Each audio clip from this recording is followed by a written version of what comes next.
a ti gba lẹ́tà ayọ̀, a ti gba lẹ́tà ayọ̀, a ti gba lẹ́tà ayọ̀, àwa ò ní sunkún mọ́, àwa ò ní gba ìbànújẹ́.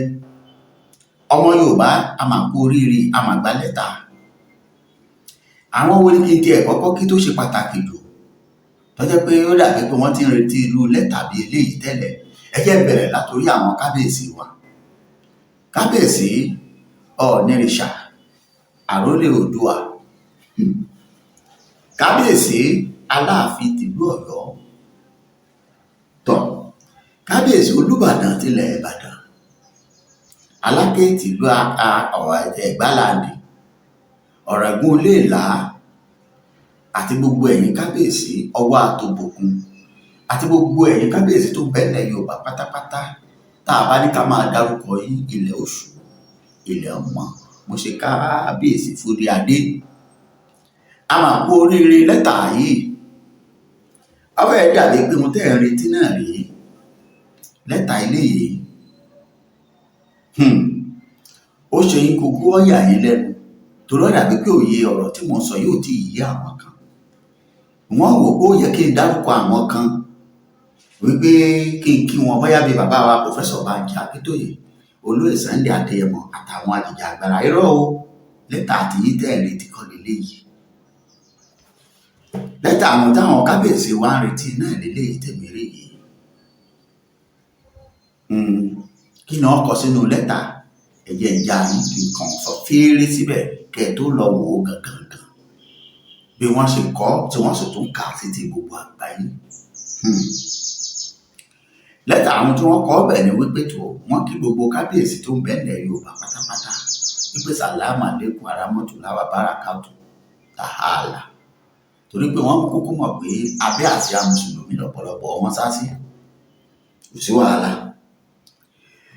Wọ́n wá kọ síbẹ̀ àwọn ọ̀rọ̀ láńlá kan, ìlú tí wọ́n ń bọ̀ lọ́kọ̀ọ̀kan ìjèjì àti bí wọ́n ó ṣe lè kábíyèsí lápá lọ́kọ̀ọ̀kan ni wọ́n bá kọ líìsì orúkọ yìí. Àbájọ tí kábíyèsí onípele ti ìlú Ìpele ní Èkìtì tí yẹn fi rọ ọgbẹ́ bóyá òun ti rí àdàkọ lẹ́tà tàbí kó ní amí tí ń sọ fún pé tó àwọn ará bí ó ń bọ̀, tàbí kó ní àjàn kan ẹ̀ tí ń rìn wórówóró tí ń sọ fún pé má dúró o, má má lọ sí. Tó ẹ̀yin tẹ́ ẹ̀ bá ní lẹ́tà ti dé o, ẹ fojú ara yín rí, ẹ farabalẹ̀ gbogbo ọ̀nà Yorùbá, ẹ bá ń farabalẹ̀ gbọ́ wo ṣóò yìí dáadáa, kẹ́ ẹ wá bá mi ṣíà ẹ̀, mo gbé yín débẹ̀, ẹ rí gbogbo ẹ̀ ẹ wò ó bí ẹni wòran ni. Ẹ̀yin wọn kọ ẹni ó fi lẹ́tà yìí tó wá fi lẹ́tà yìí jíṣẹ́, ẹ mọ̀ wípé ẹ wo bí mò ń bọ̀. Àmọ́ kí n tó gbé yín lọ bí lẹ́tà, àwọn aṣíwájú àwọn ọ̀ràn yìí wọ́n ti wá ń jáde ní gbọmọgbọmọ pé tó ihun tó ṣẹlẹ̀ ní Nàìjíríà yìí, wọ́n ní ìjọba Buhari kò wọ́ọ̀sì tó ìjọba ọdún méjì tí Bọ́lá Ahmed Tinubu ṣẹ̀ṣẹ̀ ṣe. Ìbọn ṣe bẹ́ẹ̀ ọ̀dà pẹ̀lú ẹ̀rí, ẹ wo fídíò ẹ̀rí ń bẹ́ẹ̀lẹ̀ máa jẹ́ nṣó, ẹ farabalẹ̀ wo fídíò bẹ́ẹ̀ bá ti wá wo fídíò tán, ẹ tún lọ wo àwọn tí wọ́n fọwọ́ gbáyà pẹ̀tọ́ tẹ́rọ́rìstì làwọn tí wọ́n sì ń bẹ nínú ìjọba pẹ̀lú Bọ́lá Ahmed Tinubu, tí wọ́n ń bẹ nínú ìjọba Nàìjíríà allegedly, tí wọ́n sì ń jáde pẹ̀tọ́ àwọn o kíjọba Trump bọ́ bá fẹ́ o bọ́ bá kọ̀, torí pé àwọn ní agbára kan tó ń pè ní immunity, àmúbọ̀ àléébá. Alright, gẹ́gẹ́ bí ìran Yorùbá bí ẹ bá ti wá kó ń bẹ̀ ní gẹ́rẹ́, wọ́n fàsìkò yìí máa fi kí gómìnà ìpínlẹ̀ Ògùn kọ́ máa retí wa àádọ́dọ̀ àwọn náà. Kẹ́ ẹ lè mọ̀ yìí pé nǹkan bẹ́ẹ̀lẹ̀ yìí, ẹ má jà agbára wa lásìkò, ẹ jẹ́ ń gbé yín lọ́dọ̀ ẹ tí ẹ kọ́kọ́ gbọ́ nǹkan tí El-Rufai sọ kẹ́ ẹ gbọ́ nǹkan tí gómìnà yìí náà wí bẹ́ẹ̀ bá ti wá kó ń bẹ̀ ń padà wá ní fẹ́rẹ́ lókè níwà gbé yín lọ bí ọ̀dọ̀ àwọn onílẹ̀tàdé á gbàbẹ̀ jáde sí ọ̀dọ̀ gómìnà gómìnà tó gba àwọ́ọ̀dù ọmọbú ni wọ́n pè é but àwọ́ọ̀dù dáadáa lèmi pè é torí kí ló ṣe fún mi. Ọ̀yá ẹ bá ń fohùn sí fídíò yìí nínú ilé ẹ káàbọ̀ ọmọ Yorùbá ẹ bá mi make sure pé ẹ bá mi share ẹ bá máa tẹ top up ẹ dákun ẹ jọ̀wọ́ ẹ má bínú sí wa bí irinṣẹ́ wa bá tẹ ṣáàpù dáadáa ẹ má bínú ó ní bó ṣe jẹ́ ni ẹ má bínú òun rèé ẹ fohùn sí nínú ilé. Before, over 2.2 million Nigerians were abducted. 615,000 were killed. Is Nigeria at war? These numbers are worse than the 8 years of Buhari. In 1 year. This is data from Nigerian Bureau of Statistics. So it's government data. I'm not quoting something out of the air. So for that 100 billion that goes out every month from Federation account, without appropriation by the National Assembly, by the way, without appropriation by the state assemblies, because part of the money belongs to the states. So each state assembly is supposed to appropriate that part. So the entire deduction and expenditure is unconstitutional. It's an impeachable offense. But it has been going on for more than 15 months from the last time I checked. So where has that 1.5 trillion gone? What is it being used for? Why is the security situation just getting worse? Why is the government asking communities to protect themselves? Look, well, President Tinubu's government has failed woefully. Look, beyond, if you asked me in 2022 or 2023 when we were campaigning that things will ever be this bad, I would say that you are mentally ill. Very briefly, because we're almost. Ẹ káàbọ̀ padà ṣe bẹ́ẹ̀ ti gbọ́ nǹkan tí El-Rufai sọ báyìí eléyìí ni wọ́n ń pè ní ogun sí finish ṣàfẹ́sùn kó parọ́ mọ́ Bọ́lá Ahmed Tinubu ni no lọ́dọ̀ tèmi èmi ò rò pọ̀ parọ́ mọ́ wọn because ẹni yìí ó sọ̀rọ̀ pé òun ti ṣe statistics òun àwọn jọ ń ṣèjọba ni ṣé bí wọ́n jọ ń bá a bọ̀ láti bẹ̀rẹ̀ pẹ̀pẹ̀ ni ìbéèrè tá a bá béèrè lọ́wọ́ ara wa ni wípé báwo ló ṣe wá jẹ́ tó ṣe di irú àsìkò yìí tí nǹkan báyìí tó fi ń ṣẹlẹ̀ báwo la ṣe rìn tó fi wá dà báyìí ni mo fi kọ́kọ́ kọrin kan pé rìkíṣí pa wọ́n pọ̀ wọ́n dọ̀rẹ́ rìkíṣí pa wọ́n pọ̀ wọ́n dọ̀rẹ́ rìkíṣí tó pa wọ́n pọ̀ á padà tú wọn ká ṣó ti tú wọn ká ní ìsìn àbí ò ti tú wọn ká.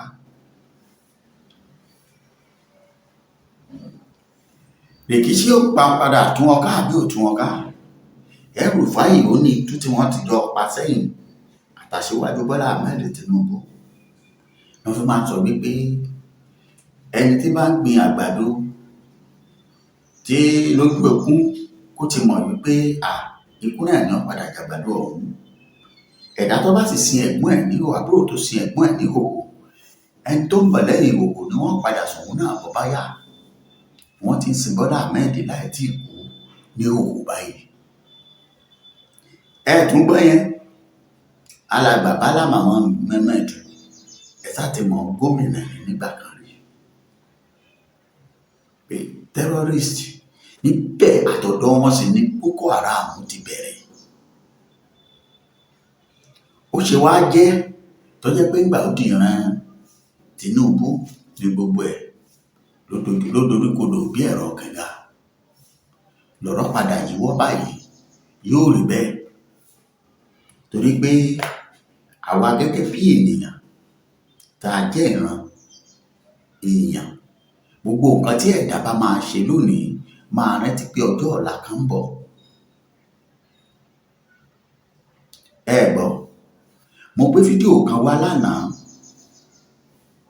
táwọn èèyàn wò tó ń lọ lọ́wọ́lọ́wọ́ níbi tí a ti rí tí àwọn ìjọba Èkó tí wọ́n ti ń fún àwọn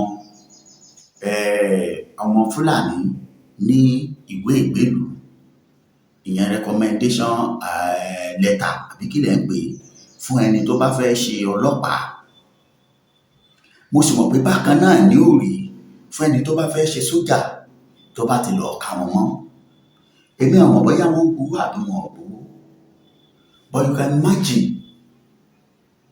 ẹni tí ó wá síwájú ẹ tó wá béèrè pé tó good afternoon àbí morning ni àbí night ni pé I need a citizenship letter. Gẹ́gẹ́ bí ẹni tó ní ọpọlọ tèmi mọ̀ wípé tó bá jẹ́ pé Ìgbò ni, Ìgbò àkọ́kọ́ fẹ́ ara ẹ̀ balẹ̀ yóò wá ṣẹ̀ṣẹ̀ sòdè sí pé kédù kọ́ọ̀dù ìyẹn á dá lóhùn bọ́dé mọ́ á sòdè síwájú tẹ̀tẹ̀ síwájú láti bẹ̀rẹ̀ yẹn lọ wọn ò ní sọ òyìnbó mọ́ títí tí ó fi ìwé lé lọ́wọ́. Báwo làwọn ará bí ìṣírí tí wọ́n gbà tí wọ́n wá jẹ́ pé bọ́yá nìkan ló tú wọn fó táwọn oníròyìn fi láǹfààní àti ká wọn mọ́ tí wọ́n ò interview wọn láti Kaduna 5. Ó wà lórí show tó lọ lánàá. Ok, ẹ fìyẹn lẹ̀. Tá a bá ní pé wọ́n sọ pé tó wọ́n ń sọ̀rọ̀ ní sọ pé àwọn ju orílẹ̀-èdè Nàìjíríà lọ.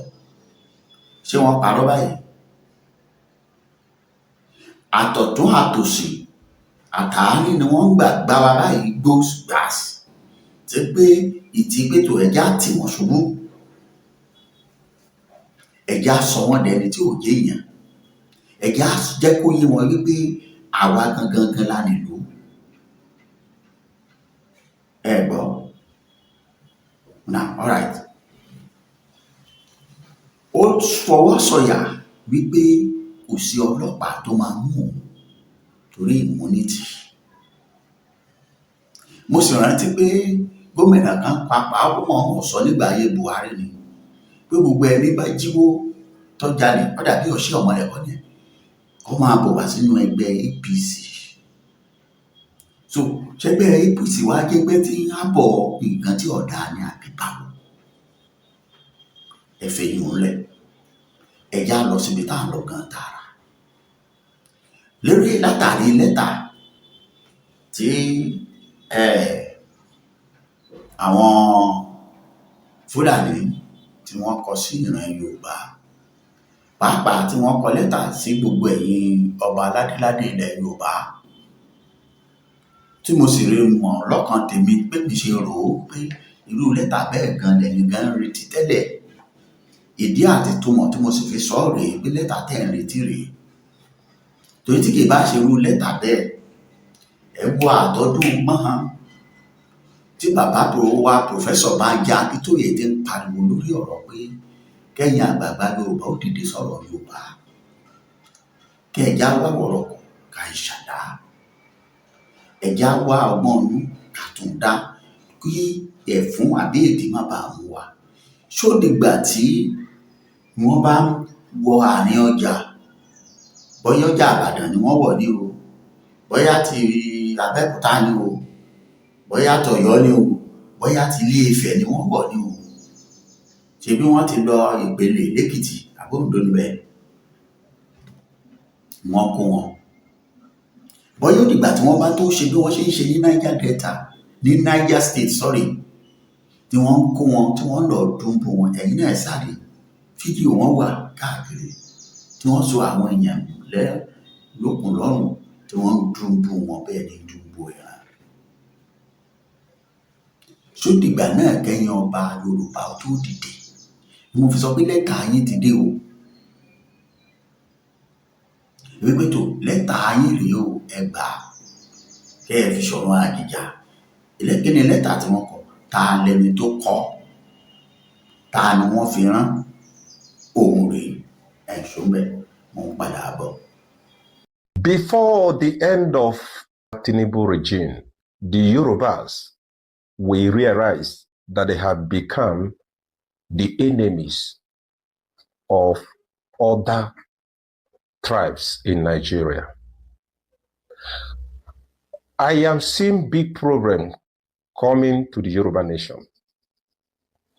If you like, you can call me a tribal prophet. But by the time it will start to happen, you will know that I am only revealing the message as a messenger. I don't manufacture message. I don't produce message. It is what the Lord reveals and what He put in my mouth that I am giving out to the world. Listen to me, my brothers in the Southwest. This message is based on pure revelation. I have no business to speak to you, and I have no business to speak to the nation if it wasn't mandated from above. Listen and hear me. Before the end of Tinubu regime, you will realize that you have become the enemies to the rest of Nigerians. I am seeing big problem coming to Yoruba land. Remember, I have already spoken about the attack by the terrorists on Yoruba land. Attack in Kwara, attack in Ogun, attack in Ondo, attack in Osun. I have spoken about this attack many times in the past. But this time around, the Lord is saying, before the end of Tinubu regime, the Yorubas will realize that they have become the enemies of the rest of Nigeria. I am seeing problem coming to Yoruba land. I am seeing a war in Yoruba land. Mark this message.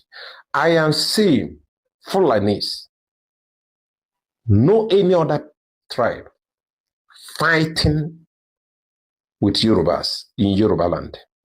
The Fulanis are going to fight aggressively with Yorubas in your own land. Ẹ káàbọ̀ padà.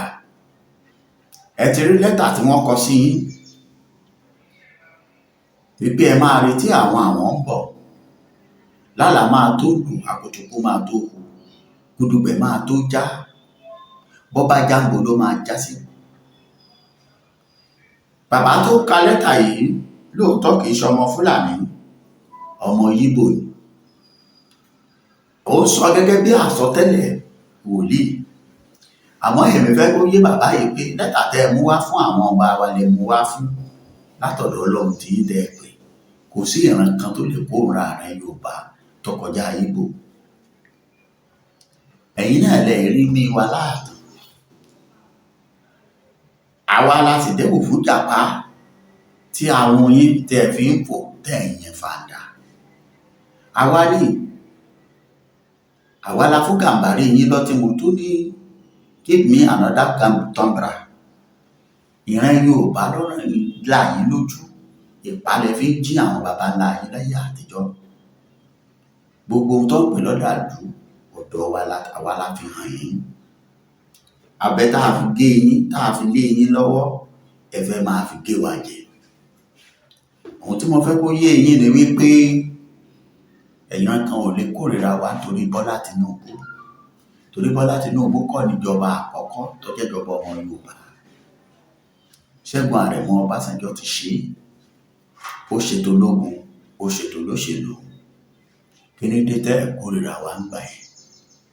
Ó ṣe torí Bọ́lá Tinubu tọ́lọ́run wá ṣẹ̀ṣẹ̀ ríran. Gbogbo ẹ̀dá tó bá fẹ́ kórìíra ìran Yorùbá, ẹgbẹ́ omi ìjà kaná, ẹ bá wa ń bẹ̀. Bẹ́ẹ̀ bá wá rò pé torí pé àwọn ọba wa wọ́n ṣèṣe pé kọ̀ọ̀kan mi wọn ò náání. Ẹ má jẹ́ ń tàn yín jẹ, irọ́ ni o, kò dójú ẹ̀ tán ni o. Tó bá dójú ẹ̀, ẹ mọ̀ pa ní bàbá. Tó yàtọ̀ sí àwọn kábíyèsí ìpele àbí tèlè náà pé tó bẹ́ẹ̀ ló gbẹ tó padà dé lẹ́yìn tí wọ́n ti kó àwọn ọmọ ìlú ẹ̀ lọ. Àwọn ọba yòókù ò rí bẹ́ẹ̀ o. Ẹ má fojú ànáwó kòkó kẹbọra má bàa bá yín, kọ́ má bàa bọ yín láṣọ.